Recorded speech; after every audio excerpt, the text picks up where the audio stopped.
Hey there, welcome back. This is Chand from studyeasy.org, and in our previous video we have checked how we can read information from the database, and we have also printed the information on the console.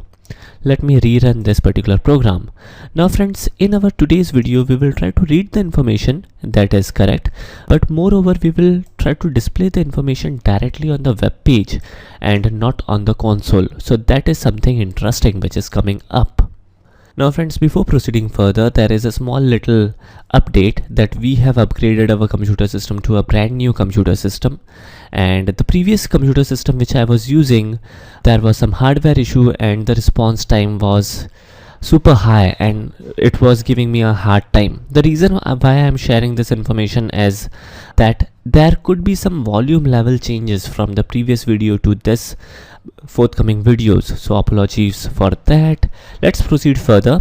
The first thing which we need to do is get rid of this warning, and this warning is due to a resource leak. So let us quickly get rid of this issue. So we will close the context first.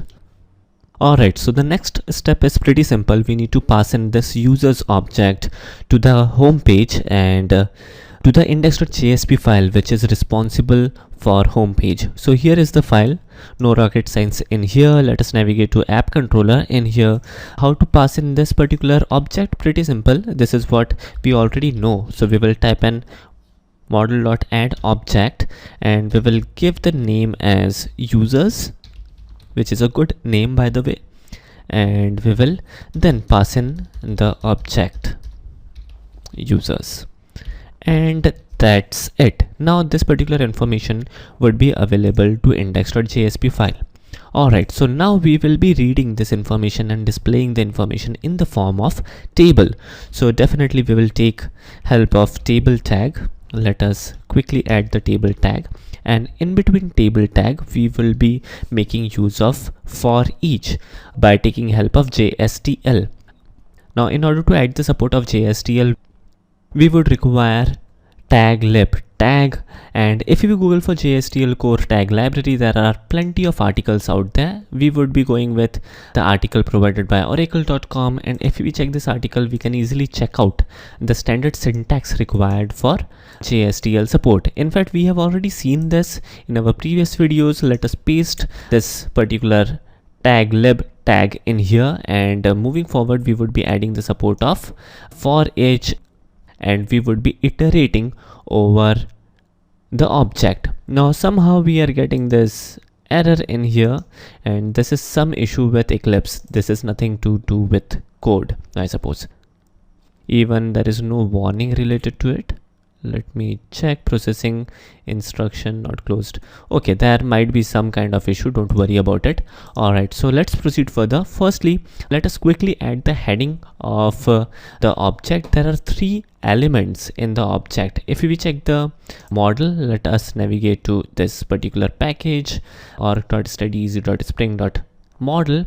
The model says there are 3 properties: user ID, email, and name, right? So let us quickly add the heading related to that, which is pretty simple. We will add in a row, and inside this row we would be adding the headings.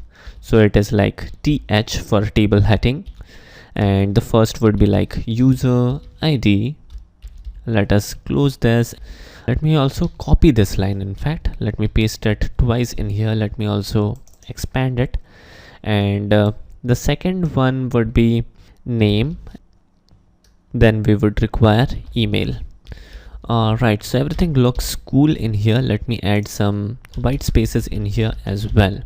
Alright, so now proceeding further, we would be adding a yet another row, and this row would be added in between the loop. We would be iterating for every row which we receive from the database. So we would be typing in C: for each, and inside this for each loop we would be adding the row.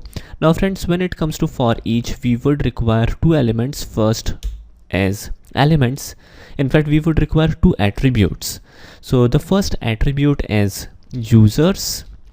Now in order to access this users, we need to make use of expressions language. Let us quickly do that as well. Alright, so now this for each has the items as the object users, and we will give the temporary variable as user.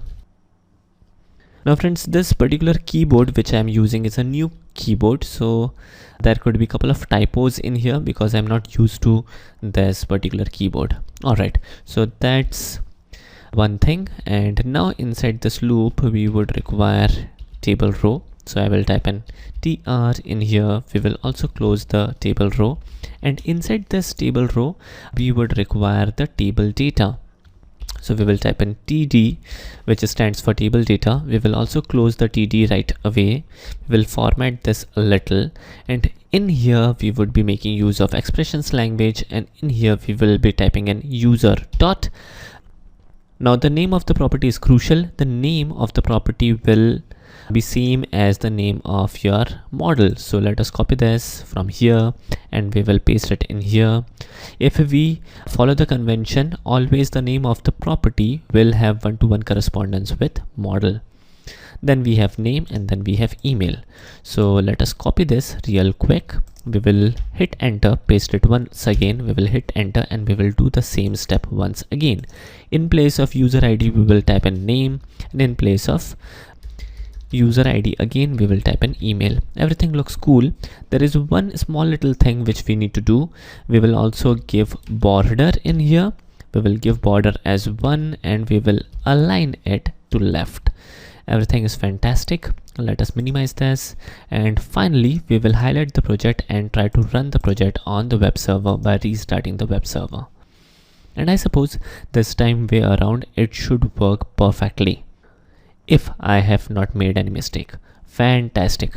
So everything is printed on our web page. Fantastic. And we are able to connect with the database by taking help of XML configuration, and we are able to fetch the information directly from the database, which is fantastic. Moreover, we don't require this line of code which is displaying the object on the console, so let us get rid of it. And in our forthcoming section we will try to understand how we can do the same with reference to annotations, and we will see definitely a couple of more interesting things. So saying that, this is your host Chand Sheikh signing off. Thanks a lot for watching and keep coding.